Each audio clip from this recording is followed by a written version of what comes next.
आप मेरी पत्नी की बेइज्जती कर रही थी ना, उसे अकेला समझकर उसे ताने मार रही थी, उसका दिल दुखा रही थी, उसे पूजा से उठाकर अंदर भेज दिया। यहाँ पर कोई ताने नहीं मार रहा है और ना ही कोई लक्ष्मी की बेइज्जती कर रहा था। सब सच ही तो कह रहे हैं। इमरती के पेट में जो बच्चा है वो मेरा और लक्ष्मी दोनों का है। बस लक्ष्मी से अपनी कोख में नहीं रख सकती है। सीरियल मंगल लक्ष्मी में लक्ष्मी के सफर ने लिया इमोशनल मोड। घर में पूजा के दौरान अचानक माहौल बदल गया जब मेहमान में से किसी ने लक्ष्मी को पूजा में बैठने से रोक दिया। आप मेरी पत्नी की बेइज्जती कर रही थी ना, उसे अकेला समझकर उसे ताने मार रही थी, उसका दिल दुखा रही थी, उसे पूजा से उठाकर अंदर भेज दिया कि मैं यहां नहीं था ना। मैं देखता हूं कौन करता है मेरी पत्नी की बेइज्जती, कौन सुनाता उसे ताने, मैं भी देखता हूं। वजह यह बताई गई कि वह मां नहीं बन सकती, इसलिए पूजा में शामिल नहीं हो सकती।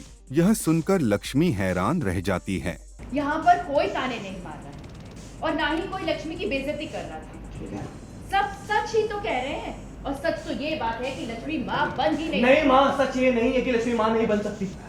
आपको तो पता है ना, इमरती के पेट में जो बच्चा है वो मेरा और लक्ष्मी दोनों का है।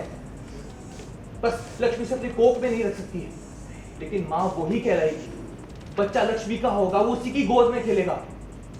जो औरत 9 महीने बच्चे को अपनी कोख में रखती है, उसकी धड़कनें सुनती है, उसे अपनी खून से सीखती है, वो माँ होती है। तुम नहीं समझोगे कार्तिक? जिसकी गोद में कोई अपना जना हुआ बच्चा रख दे, वो माँ कैसे हो सकती है? वो कभी सगी माँ नहीं बन सकती। लेकिन कार्तिक लक्ष्मी का पूरा साथ देता है। कार्तिक का यह सपोर्ट देख लक्ष्मी की आंखों से आंसू बहने लगते हैं।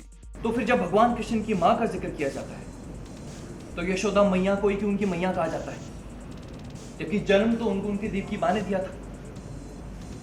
यशोदा मैया ने तो बस उन्हें पाला पोसा था, तो फिर क्या कृष्ण भगवान ने उन्हें माँ कहने से इनकार कर दिया था?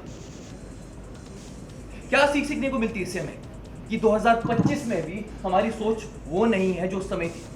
वहीं कार्तिक सभी को अल्टीमेटम देता है कि आज के बाद कोई भी लक्ष्मी के बारे में ऐसी बातें नहीं करेगा। और इमरती, मैं जानता हूँ तुम छोटे गांव से आई हो, वहाँ के अपने रीति रिवाज, अपनी परंपरा है, लेकिन उन्हें वहीं रखो। मैं मानता हूँ तुम्हारे साथ जो हुआ गलत था, नहीं होना चाहिए था। क्या कर सकते हैं? तुम्हें तो मेरी माँ घर में रखना भी नहीं चाहती थी, लेकिन एक लक्ष्मी थी ना जिसने उन्हें रोका। तुम्हारा ख्याल रख रही है, बस दिन रात यही सोचती रहती है कि तुम ठीक रहो, तुम खुश रहो, तुम्हारी सेहत अच्छी रहे। तुम्हारे माँ का मान भी रख रही है और ख्याल भी। और तो माँ मन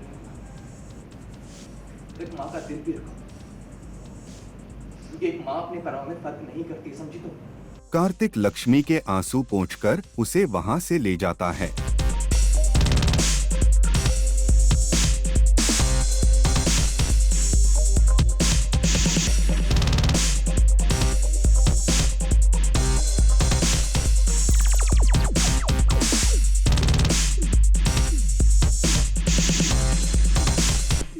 यह सब गुपचुप तरीके से गायत्री देख रही होती है।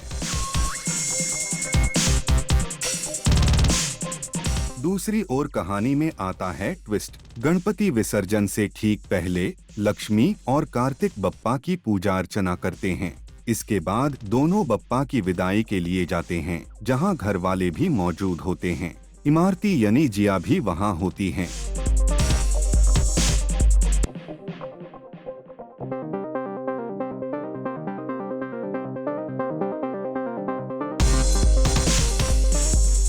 गणपति बप्पा के विसर्जन के बाद जब सब लौटने लगते हैं, तभी जिया के चेहरे पर कुछ छींटे पड़ते हैं। जिया अपना चेहरा धोने लगती है और तभी वहां लक्ष्मी भी आती है।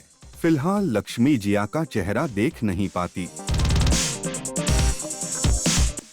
अब सीरियल में आए इस नए मोड़ के बाद कहानी किस दिशा में जाएगी, ये देखना दिलचस्प होगा।